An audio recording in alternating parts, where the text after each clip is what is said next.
All right. So this is what everyone's here for. I think everyone wants to hear me get mad, apparently. I had messages. I can't wait for you to watch this, so on and so forth, all this stuff.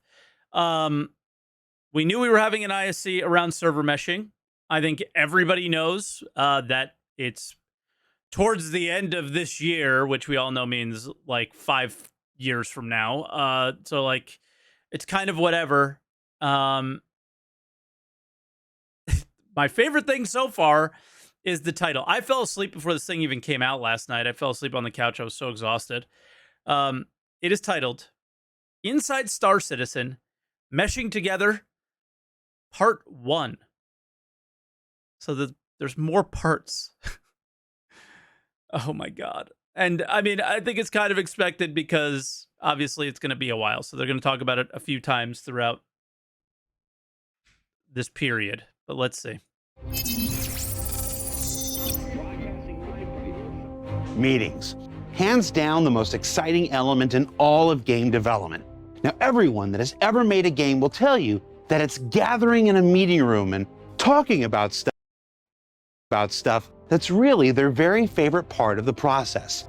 Yes, the best days in game dev are the ones full of meetings, and the best behind-the-scenes content is always incredibly meeting-focused. Now, imagine a summit, an entire week dedicated to hashing out the plans for the next month, quarter, year, and sometimes beyond. Yes, exciting stuff, I know. All kidding aside, summits are an essential element of game dev we don't often get to explore. So when we heard that the core technology, network, and engine teams were coming together to discuss how best to move from persistent entity streaming into tackling the immense server meshing, we figured you might just indulge us in trying something a little different this week. So we set up some cameras and grabbed a few willing participants just minutes after completing their second day of summits to get a candid, unfiltered look inside one of the most important Star Citizen summits of 2023. So we're watching a meeting? And let me tell you, January's been full of them. So to spare you the full effect of 5 days of meetings, we'll be spreading these out over the next few weeks while continuing our look at content being developed for 3.19 and beyond. So, after just a little ado, we present to you the Server Meshing Strike Team Q1 2023 Development Summit Post-Meeting Review. Listen, bro. I can't anymore with this man. I love Jared. I love him. I think he's doing great. I can't say it's about this man. He has like no choice. But I just can't with the game development updates. I can't anymore. I don't care about game development. This is my own personal opinion. Some of you guys love this stuff. I don't care. I only care about the game. I bought the game, not game development class. Name pending. Do you need me to look into the camera or if it's like... But again, like, what else is he going to do? There is no game development happening right now because of this. We're waiting on this. Right, okay. Meshing Summit Day 2. Just stick it in your pocket. Okay. Oh, In here. No, Oh, I in your- love in this your- guy. Inside your I am in this camera one. pocket. That's right, yeah, there you go. I didn't know what you'd written. I wrote Benny B. I can't do this if they're watching me. Go away.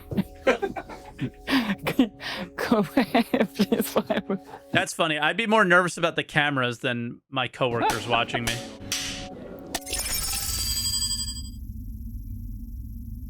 What are you guys doing here? Well, I'm visiting the UK to discuss server meshing with the rest of the team. Like, I see someone in chat say, I found this to be very interesting. I totally get that. I'm just expressing my opinion. I bought a game. I only care about a game. That's it. You know, I only care about the game. I really don't care about anything else.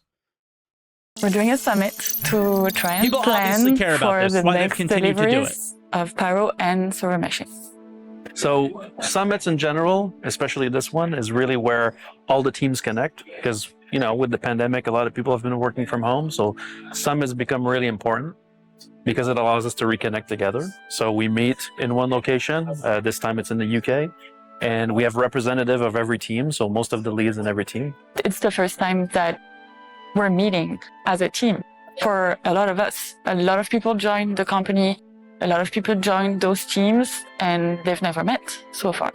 So it's just great. Like we have someone from Korea, Montreal, we have people from all over, you know, so it's also a That's crazy. I heard some like inkling that there's like an office or there's like a team that's in Korea. Is that true? Or is that just a person who is work from home hired from Korea that usually just works remotely? It could be either. I heard some like weird thing about that. strong aspect of I the don't remember summits. from where. This is a great opportunity for us. This is the first time ever we've had the strike team all in one place, Oh, all at one Korea. time. Security This is was our correct. kind That of was Avengers probably- assembled moment for server meshing. This is the time we get 3 core teams together to actually work out the final nuances of the architecture to build this system. Where many teams are involved, and to get the teams on the same page, we're just building everyone in a room, talk for 1 week, aligning our goals, that we can just go out and crank at the code without less communication than we would have without many people are already working together for a long time, so it's make communication easier if you know each other and getting forward to agreeing on goals.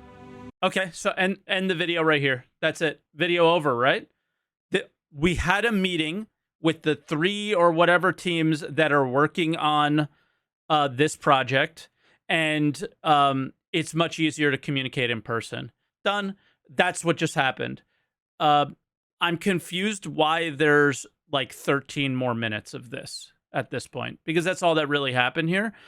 I hope they get into some details. We'll see, but Based on that, we can more efficiently execute to a goal, because especially in a global company where time zones are, it's kind of hard. Sometimes I think about software development is like an oil tanker, where it runs good into one direction, but as soon as you want to change direction, it takes a long time, because you need to get everyone has a slightly different idea of how stuff works, and to get everyone really understand how stuff should work on a more detailed level, it's a lot of work and align it.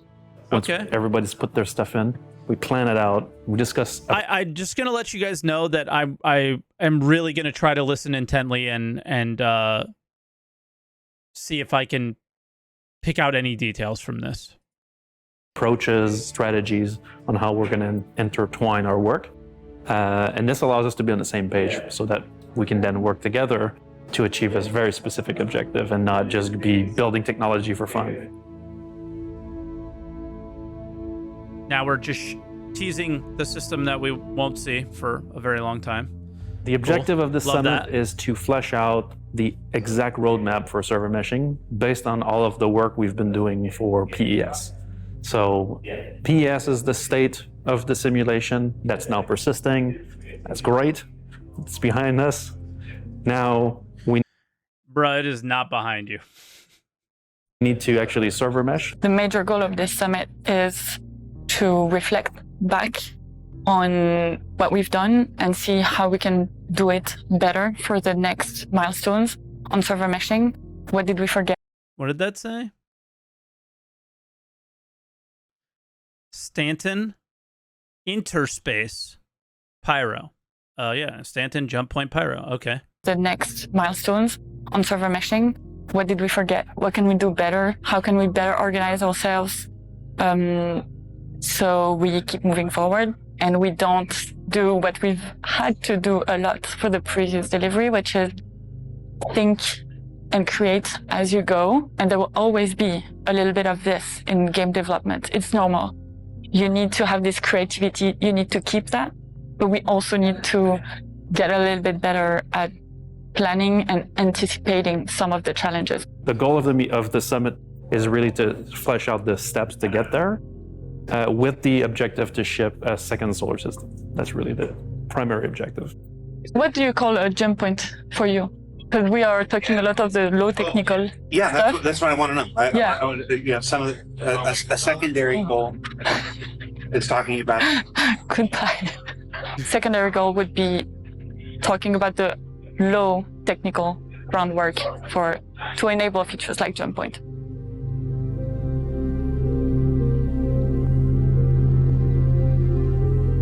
Damn, that planet looks cool. So blue and this the is red? day 2, I think, of the summit. So we've done a first retrospective of all of the PES work, issues we've encountered, problems we've had, things we want to avoid.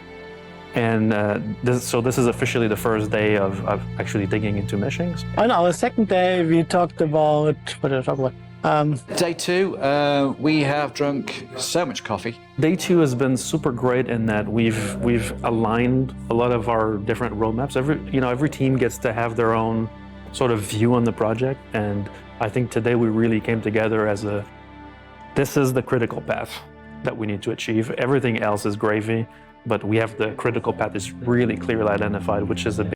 I don't know who leads these meetings, but when Benoit talks, he feels like a leader, right? Big deal in the size of this project.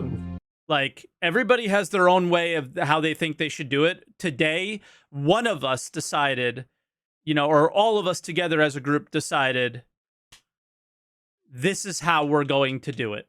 Whether you think that's the right way or not, this is the direction we're going. We're all on the same page. We're going to do it. That actually, makes me feel more confident than I did going into this. Server meshing, the plan for persistent entity streaming and server meshing, they were designed to be done. Although the fact that this video exists at all means my confidence level went down significantly before watching the video, so I don't know where I'm at now. Simultaneously at the same time. This is going back to late 2020. We couldn't do that. It just wasn't practical in the end. So we had to devote all our attention to doing persistent entity streaming. This was during lockdown. So we did all of this while we're all working from home. We're now in a position with the server meshing stuff. And I kind of lost my train of thought. I was going to say something really good and I forgot it was. Yeah, we know what the critical path is, which is that's the most important thing in these technologies. I think he was just going to talk about the fact that they were working from home and now they're not. Like, I'm getting nothing from this so far. Yeah, COVID excuses when there were no excuses. Remember, we have to exude confidence in everything during the lockdowns, right? It didn't affect us at all. I think going on, people definitely understand that it had some effects, but I think people are leaning on that a little bit as well for their own problems. I don't think it caused a 2 to 3 year delay on server meshing. I think that was other aspects of game development or CIG in general. Projects, because they get to be very large, and so sometimes you lose track of what the actual objective is. And our objective is to get a second solar system online as fast as possible, not just to build server meshing technology, but it's to get the second solar system online. Now we have rough road. That's the scariest thing I heard. Is the objective isn't to the objective right now has the main focus sounds like just get the second solar system online. Not as much get server meshing working in a way that is scalable to the final release of the game. It is just get server meshing online. That's the one that scares me. That's the comment that scares me the most. Map of the different. And you know what? That's something that I would be fine with. Because for me, it's more of a middle ground, right? Like a placeholder. And we get to play the game while it's being developed. But I just worry that, what if this is like another iCache where it's a big problem and it doesn't work, that kind of thing. I don't know. To get our second solar system online. And so now we start arguing about the later steps and the strategies after that. We're tackling a lot of really difficult problems at the moment. Server meshing is one of the toughest problems to solve in video game development, and we've gotten to the point now we're getting persistent entity streaming to the point where it's shippable. That then kind of opens up lots of opportunities to be able to get this quite impressive system built. So yeah, there's good stuff happening here.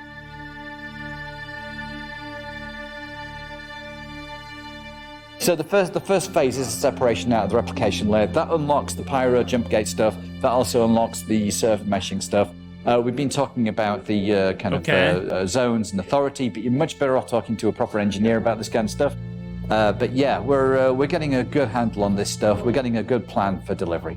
We have delivered the PES technology, and now we need to build on what we built there, defining more sub-steps to go out to actually bring Pyro in the hands of the player.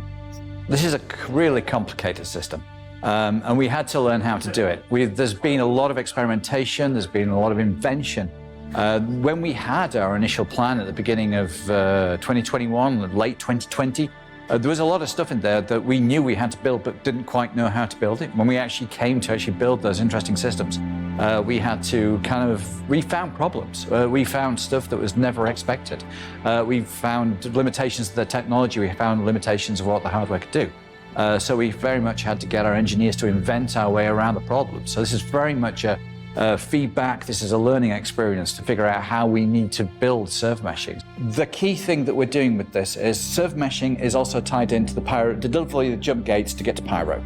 Okay. It's not quite. So server meshing is tied to it. I'm going to back up just a tiny bit. I want to kind of hear this again, because this is what matters to me only, is when it is tied into the game. I don't care about your meetings and your systems. The key thing that we're doing with this is server meshing is also tied into the delivery of the jump gates to get to Pyro. It's not quite the same problem, but it also kind of is. When you actually do a jump to get to Pyro, we have to transfer authority from the Stanton DGS to the Pyro DGS. Heard that plenty of times. What we want to do, of course, is have multiple DGS per star system, but we're separating the actual jump gate stuff from the actual server meshing stuff, so that we get to the point so we can actually assure Pyro's delivery, and whilst we worry about the actual server meshing delivery. So we're actually, those are now, from our perspective, two different problems. So very... Okay, so that's interesting. So we could get Pyro without meshing? That's very confusing to me. That's a very confusing thing. Early on... And the thing is if you get Pyro without meshing, then you get Pyro with 100-player servers, which is kind of boring. We're going to be tackling what we're calling... Yeah, like, is it without full meshing? Is it just... yeah, it's very confusing, right? Separation of the replication layer out from the DGS. So that's the thing which replicates all our data. It allows communication. It's a single source of truth in memory for the state of the entire universe at any given time. That's going to get separated out from the DGS that currently holds all the fun simulation stuff that's happening at the moment. That's a first key step, both to delivering Pyro, all the technical backend for the jump gates, and it's also our kind of first big step for server meshing. So that's what we're going to be tackling initially. Okay, so they think when they separate the replication layer, that will enable most of, if not all, the technical ability to do a jump point. And then it's basically taking us and going,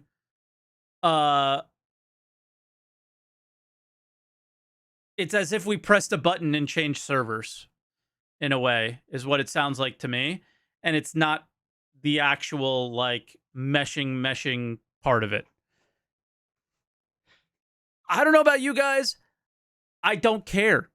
I don't care if we have server meshing the way that they said we would. All I care is that when I'm in Stanton, there's more players to interact with. And when I'm in Pyro, there's more players to interact with.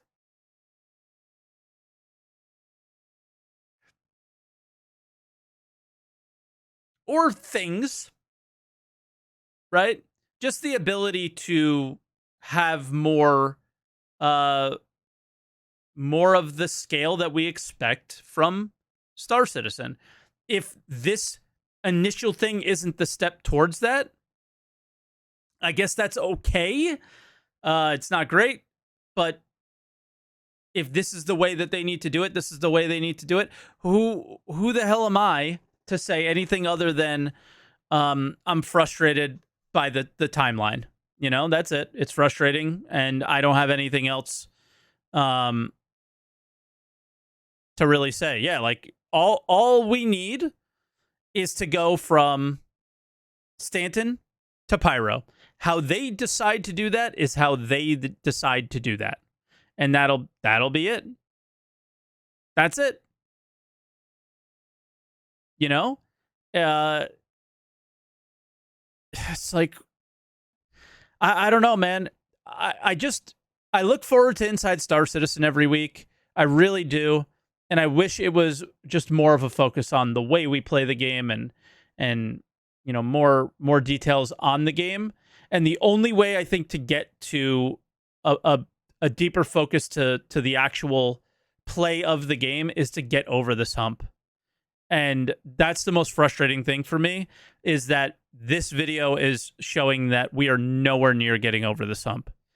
And they're taking the small steps that they need to take to get there.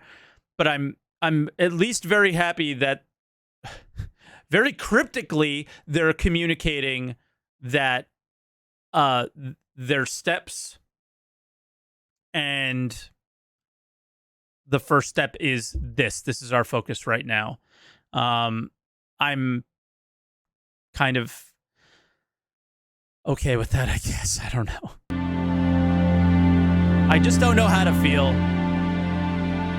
Like they literally talked about server meshing in 2018, 2019, 2020, 2021, like if you don't feel like you're being strung along at this point, I don't know how to feel, you know? Like it definitely feels that way. The design that we're putting in now, we've had for a couple of years. It's just, given the actual progress that they've been making lately, it like instills more confidence that for once in their lives, I feel like they're actually like doing something. We've been refining it over that time, and the time we're building persistent entity streaming. Have been bits and pieces of server meshing on there that we needed to get done. But we're now in a position now to really, now we've got persistent entity streaming down there as a kind of foundational piece. That then opens up the opportunity to really kind of get this design that we've had, that we've honed, to really knuckle down and actually get it dashed out and get the first version out. Static server meshing, that is. This is a piece of work that's going to last for quite a long time. There'll be ongoing stuff for quite a while. Okay. Moving to the goal. There, setting those expectations right away. Static server meshing is going to take a while, and so is the next one. I don't think I've had expectations outside of that. I think that they've been very clear with that lately. Right? So, yeah. 5-6 years ago, when we started with object container streaming, where we started to split up the game into smaller chunks, and then moving from there, having stuff only partially loaded on the clients, having stuff partially loaded on the server. Which leader for Wednesday? Decoupling the persistent state and no. So I guess they have a leader of each meeting. The next steps are to decouple it more into more logical units to execute the code, which actually server meshing is. So yeah, it's really a continuation, and over time, the more you understand of the problem, the more you know what you need to do. So yeah, that's why every year kind of, most likely we have a summit once per year on this topic for the last N years to refine what we do and yeah, what exactly we need to do after we got the step near. Like, I just look at it this way, guys. We gotta enjoy what we have.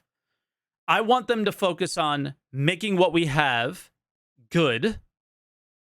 And then these guys are in the background gradually making these things better. Like, we shouldn't need to care about this. That's the thing. We shouldn't need to care about this. This should be a feature that comes online that is kind of like a, whoa, it's a big deal when it works. But I was already enjoying the game so much before this worked, right? Like the fact that we're in Crusader now and it's has no gameplay, has no economy, has no anything is more my concern, which is why I'm not taking this like extremely upset nature that I think a lot of other people were taking on this video. Is where my frustration is in the lack of fun in the current game. And if I had fun in the current game, when server meshing came online, I would just have more fun. I wouldn't feel that I need this. I don't feel I need this. I feel I need other things to have fun, right? It's the issue here is that they need this because they seem to not make any focus on the current game, because without this, the game makes no sense. So that's the problem here is I always feel like they should, because they know that this is going to be a really difficult thing and it's going to take forever, the focus should be on how we play in Stanton and be way less concerned with connecting us to Pyro, which will be just as boring, if not more boring. Right? Like, what does this do? Why are we putting so much emphasis on this as players when it would change nearly nothing from a way we play the game and have fun? So I don't put so much emphasis on server meshing the way other players do. That's the critical part. You know, like, yes, server performance is an issue. They're saying that this will help, obviously, right? Because a server has to deal with less things. That'll be good.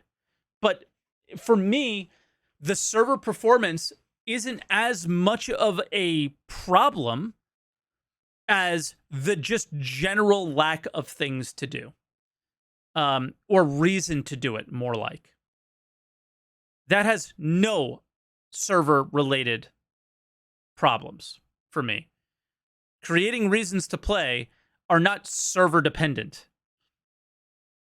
They're just not. And that's my problem. I think both are equal in priority. I think that that's a fair way to look at it. I weight the other one incredibly high over this one. I can have so much fun in the Stanton system without ever going anywhere else. You can see it's there. It's why we're all here. The potential is there. You know? To the first step. But after that is how we get to the actual end game, which is the dynamic mesh. So we all have our views on this, but now it's really, we're getting out into the gray view. Like, how is this going to work? Here's cases we have to deal with. Like, what if a player dies into a jump tunnel, right? What happens to the missions, right? What happens to the persistent state of these tunnels? Do they exist? Do they not exist? Do they respawn? All right, this is from DJ Button, who works on the Arena Commander feature team. So game developer at this company understands what's going on at a deeper level than any of us would, right? So I'm going to read what he says. Very dangerous to keep asking for new things. Server messing is just like the fundamental refactors I talked about in my ISC. They're essential to getting us to other things. There's always tug of war between creating features and addressing tech debt and tech that's important to the future. The latter is way more important, in my opinion, but yeah, you might not see an immediate change, but it unlocks so much more. Absolutely. Like, I've heard from, like, I remember watching an ISC with, like, Luke Presley and talking about server meshing and talking about persistence and things like that. I think it was actually, like, server-side object container streaming, probably, because it was so long ago, how they had to rewrite their missions completely, right? So nobody is trying to, like, do anything cool or do anything complicated because these things aren't online. For me, from a player standpoint, is I just don't care until they're online. Like, I'm not as much concerned about how the cookie is made. It just want it to not have too much salt or too much baking powder or whatever, you know? So we talk about not necessarily the gameplay aspect of it, like I'm giving you guys an example now, but really the technology aspect of it. So do these zones keep existing? How do we reuse them? Do we want to reuse them? What's the effect on PS, right, for these zone transition? as subsystems. So that's been the highlight of it has been really about identifying that and then how we make it dynamic. Okay.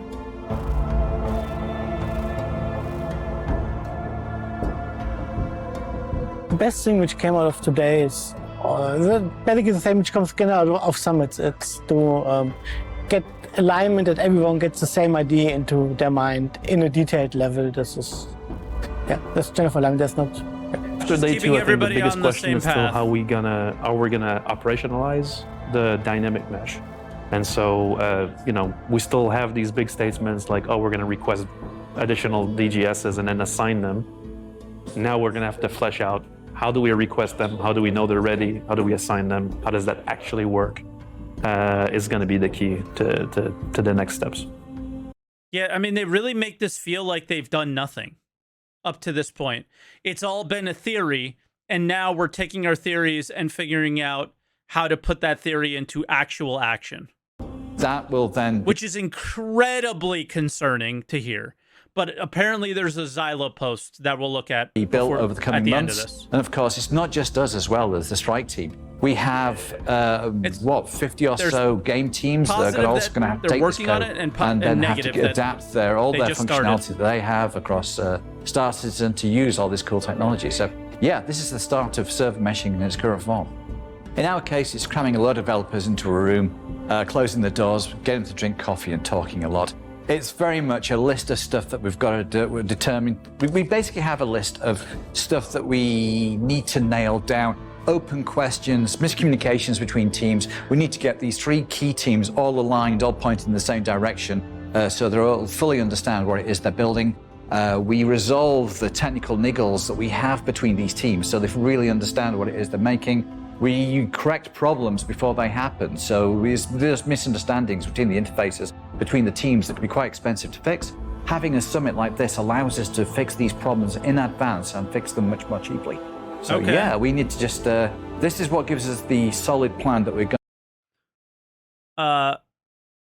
SP transition stat and pyro console command. Type something. Do something over here. Going to be working to for the next year. So, if you touch don't wood, type something, we're in a it's not position gonna now to happen. finally push on and get the very first version, which is static server meshing, in place. We're bound to find other problems on this journey, but we can invent our way. We know we can invent our way around these problems. So, yeah, we may occasionally get slowed down, but we don't get. We're still determined to deliver this. I mean, they seem confident. So, what did we learn this week? Well, we learned that PES is not just the technical harbinger we all knew it would be. It was. What did we learn this week? I guess we learned that they're working on it. It's also the critical experience necessary to review, amend, and evolve existing plans for server meshing with the lessons learned along the way. That it is a variety of technologies, including the long-awaited jump points that will enable the addition of Pyro and star systems beyond. And that people, really, boy, do they really love to just sit down for an interview just 5 minutes after sitting in intense all-day meetings. And let me tell you, I owe some people some dinners. Now, we'll be back with more traditional ISC features and return visits to the Meshing Strike Team Summit in the coming weeks. And don't forget... Jared only eats hamburgers. Nobody's going to want to go to dinner with you anyway, Jared. So you can easily just say, I owe you a dinner, and then they'll pass. So offer them all dinners. Get to keep your eyes on the robertspaceindustries.com website and socials for information on the pending release of Alpha 318. It's got salvage, cargo, persistence, and more. And it seems there's a new Scorpius. The things you'll learn on Twitter. For Inside Star Citizen, I'm Jared Huckabee. We'll see you all here next week. Yeah. Just a new Scorpius that everyone is so happy you made. Very exciting. Yeah, I mean, that was that. I don't know. I expected to be much more upset. I just don't care. I just don't care. Just make it. Just make server meshing. Let me know when we're looking good, because at this point there really isn't a point in putting so much time and effort and energy into caring about something like this when it is so far away. Good for them. That is a extremely long-winded update for saying we started working on it. But here, that's where we are. I just don't really care that much from that perspective. But now let's look at what Xylo said, because I think it gives a little additional context here, I guess. The takeaway from today's episode, I'm in the way of it, so let me move myself out of here. The takeaway from today's episode should not be that the work just started, because that's simply not the case. Summits are not the beginning of work. Summits are traditionally a regrouping where people begin lessons learned from last year's worth of work together to determine what of the existing plan should be reinforced, where to course correct when necessary. Server Meshing Summit is no exception. A quick look at the public roadmap will show the work has been happening. A public roadmap, get out of here, has been happening on both server meshing and jump points for some time now, with 6 teams on jump points and 19 teams on server meshing. 19 teams on server meshing because they're doing all their little server meshing work, okay? Even back to before the public roadmap's current format can display. The episode is an experiment in multi-episode storytelling, so all the info and answers won't be present in the first installment. This first part is about bringing our newer citizens up to speed on the goals set forth, the methods we go about and discover and decide, and follow along with this journey as it continues to develop. If I was a new player, half of that stuff would have sounded like complete gibberish and wouldn't have made any sense to me at all. Yeah. Sorry. That not successful first episode then, in my opinion, but I think only players who've been following along on server meshing for as long as they have would have a good understanding of what was going on there. But yeah, we'll see what happens here. And there's a lot of storytelling going on, I've noticed, coming out of the ISC front. A lot of storytelling, but not a lot of seeing action happening that we're going to be able to action with as far as Star Citizen goes, which is tough to see. I just hope more ISCs are on 319, which Jared kind of reiterated will be coming at some point. Don't know when, though.